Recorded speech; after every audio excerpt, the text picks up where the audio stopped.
Bonjour, dans le monde du test. Donc, du coup, je fais une petite parenthèse sur les tests de maintenance. Même si normalement les tests, vous n'allez pas faire les tests de maintenance, ça concerne en général les modifications, les migrations de données et le retrait du logiciel. Dans les modifications, on a ce qu'on appelle les maintenances à chaud, les patchs de sécurité, les correctifs et les évolutions. Tout ça, c'est très technique, mais tout ça, si vous voulez, c'est une fois que le logiciel a été livré. Comment elle est maintenue? Tout simplement, suivant les risques déterminés par l'analyse des impacts. On peut avoir plusieurs types de tests de maintenance. On peut avoir les opérationnels qui vont répondre à la question est-ce que les applications fonctionnent toujours? En fait, tout ça, c'est, vous voulez, il y a un processus, il y a toute une méthodologie. Mais dans l'ISTQB, on rentre pas dans les détails. Parce que je vous l'ai déjà dit, vous êtes testeur junior, donc ça vous concerne pas. Et le processus et les protocoles sont très, très, très techniques, en fait. On peut avoir aussi des tests de maintenance d'interopérabilité.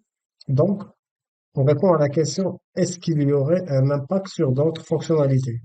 Donc, cette question, a-t-elle déjà été posée avant qu'on livre le logiciel ou l'application finale? Mais elle se pose aussi après. Et c'est pour ça, s'il y a une régression, comment on réagit en fait? S'il y a une fonctionnalité ou il y a un bug. Un défaut, est-ce qu'il y aura un impact sur d'autres fonctionnalités? Ça peut être aussi des tests au niveau des conversions et du coup, ils peuvent être difficiles à déterminer et effectuer. En effet, si vous voulez, je vous explique. Je sais pas moi, l'application a été livrée définitivement il y a 2 jours. On ne touche plus. On a une nouvelle équipe qui prend le relais et cette nouvelle équipe n'attend pas participer au projet.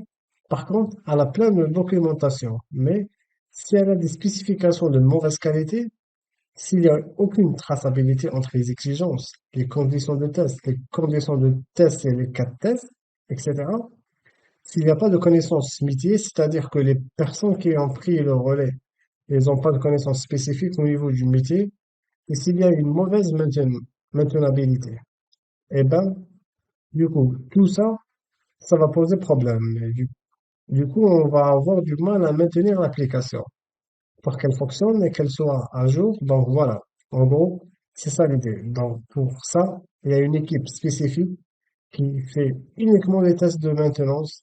Voilà en gros l'idée.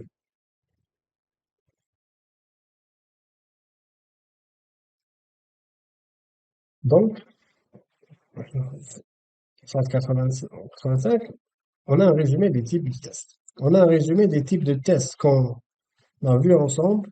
Vous, en tant que testeur fonctionnel, ben, vous allez faire des tests fonctionnels.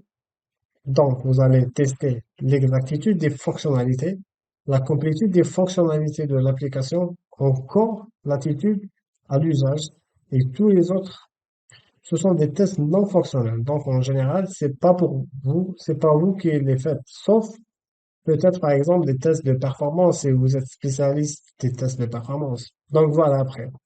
Je peux rentrer dans les détails des définitions, quoi. Mais par exemple, le dernier, la thèse de probabilité, c'est ce que je peux consulter. Est-ce que je peux consulter le site sur le web et sur mobile? C'est ce qu'on appelle la portabilité. Test de sécurité, est-ce qu'il a été prévu des tests pour pas se faire hacker? Test de maintenabilité, on en reparle tout à l'heure, etc., etc. Test utilisabilité, ça peut être l'accessibilité, notamment aux personnes handicapées, pour aussi accéder au site, etc., etc. Donc voilà, c'est vous, c'est plutôt des tests de fonctionnels normalement. Donc maintenant, on passe à la définition d'un type de test. Un type de test, en effet, ça va être,